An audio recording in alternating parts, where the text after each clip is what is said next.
how do I be better at Instagram? Like, how do I be better on this platform?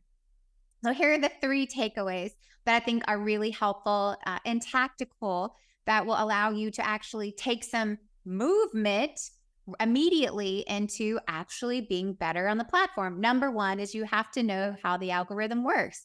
And it's very simple. The algorithm rewards you when you spend more time on the platform. Surprise, right? It's not a secret, but we think it's this mysterious thing that we can't figure out. And the truth is, it's quite simple. They reward you when you spend more time there. And the most time that you can spend there is in engagement, right? So it's responding to comments, it's communicating and engaging in the DMs. That matters. It's not just the content you post and how many people see it, but it's how much time are you spending on the platform and how much time are you engaging others on the platform? Because if you're engaging with others on the platform, then you're both spending time here. So if you're doing that with lots and lots and lots of people, then you're bringing more and more people back to the platform, and it's going to reward you for that because it knows that you're spending time there and you're bringing other people there. So it's not just about posting content. It's not just about great content. Those are prerequisites. It's not just about consistency. Those are expectations now. Now it's rewarding. It's like, well, how much time are you spending, right? These are businesses, like Meta is a business, a very successful, high revenue business. So they're in the business of making money. And when you spend time on there, ad revenues go up and more money comes in. So that is, it's simple. That doesn't mean we have to like it, but it's more time on the platform is how the algorithm works. So spend more time in engagement and comments and DMs. And the other parts are prerequisites. You have to be posting consistently. It has to be good content. It has to be searchable and findable. Those are prerequisites. Now it's how do we go from here? And it's more time on the platform. And I love what Chelsea said. She said the most important conversation is the communication that you're having on the platform. That's the first thing. Second thing is don't forget that there are some things, tactical things that you can do to become more findable and more searchable. So don't forget that Instagram, like all other social media platforms, is a search engine. Just like Google, just like YouTube, it's a search engine. People are going there searching for things, entertainment, education, relationships, engagement, whatever, but it's a search engine. So you have to be findable. You have to be searchable. And there are two searchable fields on your profile that allow you to be more findable. One is your handle, right? So it can't be, Jogger123 underscore 2023. It can't be it, right? You have to be findable. So as much as humanly possible, use your name, right? Mine is AJ underscore Vaden. So it's like, get as close to your name as humanly possible. But that's what people are finding. It's like, I type in people I meet all the time and they're like, oh yeah, just find me on Instagram. And I assume, oh, it must be your name since you said, go find me on Instagram. When it turns out it's like, no, it's, I can't even think of one right now, but it's like, Sassy says so. And I'm like, well, who the heck is Sassy? I don't know who that is.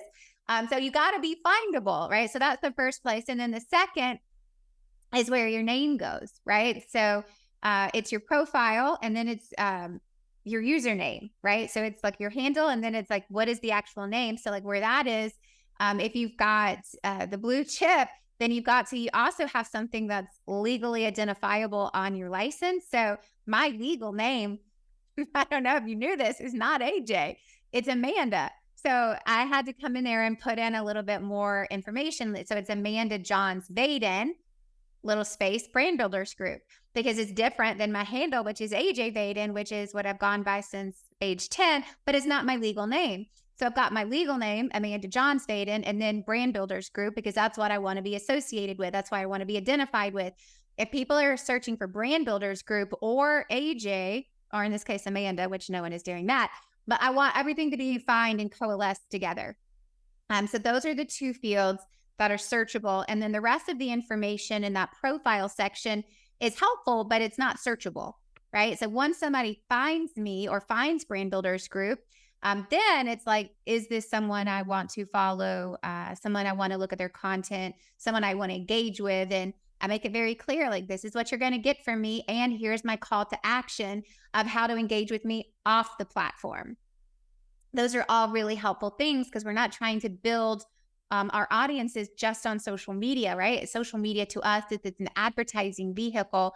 But what you really want to do is you want to move this relationship off of social media and into your email list or to a blog subscriber or a podcast subscriber. But we're not trying to only access this relationship on the social media platform. We also want to have them on our platform so that relationship can be more intentional, more meaningful, more direct, right? So you got to have your handle. Then it's like what you choose to put in that username category. So, it could be what you do. In my case, it's the name of the company. And then underneath that, it's like, what's going to appeal to the audience I'm serving? And then what's the call to action to engage with me off of this platform? So your profile section is actually really helpful. And mostly it's helpful in making you searchable. So make sure you capitalize that space as much as humanly possible. And then last but not last, the importance of video content. Not everyone is going to love that we're talking about this yet again. But video is favored and preferred on all platforms, not just Instagram. And so this is something that we do have to learn and we do have to get better at if we want to have this component of, social media. If we want social media to be a component of our lead generation, customer acquisition, employee retention, customer retention. But this is marketing. This is awareness. This is the game that we're in. This is how we reach people today, and we do it with valuable content. We do it with relationship and engagement, and those things can happen at scale all across the world. It's not a bad thing to have this opportunity and access. We just have to know how to use it in the right way. So a couple of quick tips for creating video content. Short and sweet. Save the best for first. You don't need to introduce yourself at the beginning of every video. People know who you are. For the most part, they're following you. They're engaging with you. That can be found in the captions below. That can be found later on. But they need to know, what am I going to get from this short video, right? So we need to start with the best content we have. And so we need to lead with, want to know how building a personal brand is going to double your income in the next 12 months? I bet you do. Then go into the content. But you want to start with a little bit of that marketing pitch. It's like, I believe that you're building your personal brand can double your income in the next 12 months. And I'm going to tell you 3 ways we can do that, right? Or maybe you're in the dental business and you're going, hey, do you still have metal crowns in your teeth? Want to know why those are linked to X, Y, and Z? It's like, yeah, I do. If I have metal in my teeth, I want to know that. So it's like, start with those headline statements. It's always helpful to start with a question or a provocative statement, a fact, a statistic. But you want to start with something that's going to catch someone's attention. This is where that catchy marketing lingo is really helpful in your favor. But you want to give people what they're going to get right up front. And you want to save the best for first. Then you want to make it short and sweet. Then you want to tell people, if you want to learn more, here's where you go, right? That's where you continue the relationship, continue the engagement. Other quick things, and these came from Chelsea. I thought these were so helpful in our conversation. And if you're watching this, then you can see what I'm doing. If not, I'm going to explain it. But don't forget that if you're like using your camera to film, it's like you can just move your arm and get different angles, right? So it's I can start here and then here and then here and then here and then here. And it's like all of a sudden you've got a multi-camera angle shoot by just using your iPhone. But movement matters. It catches the attention. It breaks things up. If it's just my little head in a tiny little box and there's no movement happening the whole time, just like this, we kind of get distracted kind of easy. Like we don't have high attention spans today. And so we've got to keep it engaging. That's why it needs to be short and there's got to be some interaction. Also, if it's your tiny head in a box, you can't use your hands like I'm doing right now, which also really helps with the engagement factor. You can see when I'm getting excited or when I'm slowing things down. Those things matter. The other thing is that you've got to have captions. Not everyone listens to everything on audio. They read. So having the captions makes a big difference, not just because you have some people in your audience who are hard of hearing, but because many people are walking through the airport or sitting in their cubicle at work, and they're not supposed to be maybe listening to things aloud, but they can be reading, they can be scrolling. And so it's paying attention to the multifaceted ways of going, like, we need movement, we need sound, but we also need the words. And that's easy. It's all built into the platform that allows you to do that. Now, last but not least, this is the last thing. It's don't forget that you don't have to create every single piece of content that you make. Now, original content matters a lot because it's your story and everything else has already been said except for your story. So tell your story.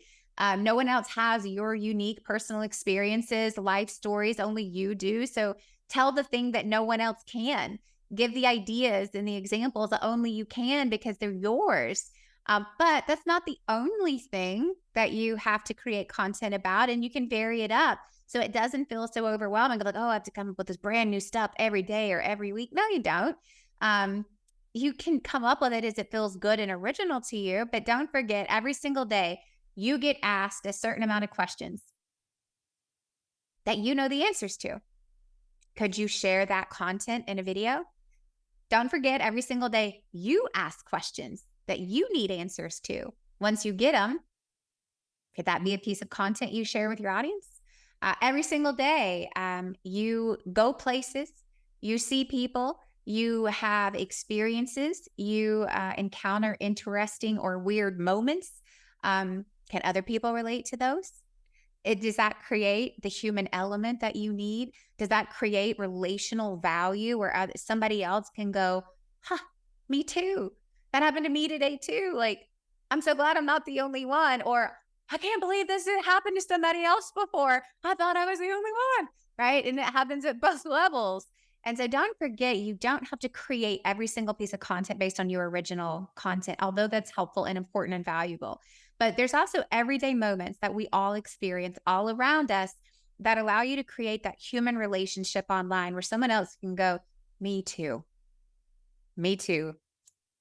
So if you want to be better at Instagram, it's not rocket science, right? It doesn't take a neurosurgeon to figure this out, but it does take some time and effort and intention if you want to do it. And it's not for everyone, so don't feel like you have to. And I think that's a big takeaway. It's like, if this is not the platform of choice for you because your audience doesn't live there, skip, pass go, move on. Don't worry about it. There is no like rule of like, this is what you have to do to be successful. You do not have to have millions of followers to have a massive impact on lives that you are touching.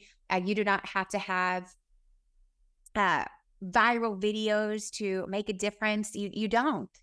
Just focus on the one. Focus on engaging and building relationships just like you do offline, right? It takes time and work to build relationships in real life, in person. It takes the same amount of work online. So don't forget that time matters and it takes time to make this work. So there you have it. Here's how to be better at Instagram with 3 quick tips that you can start doing today. See you soon.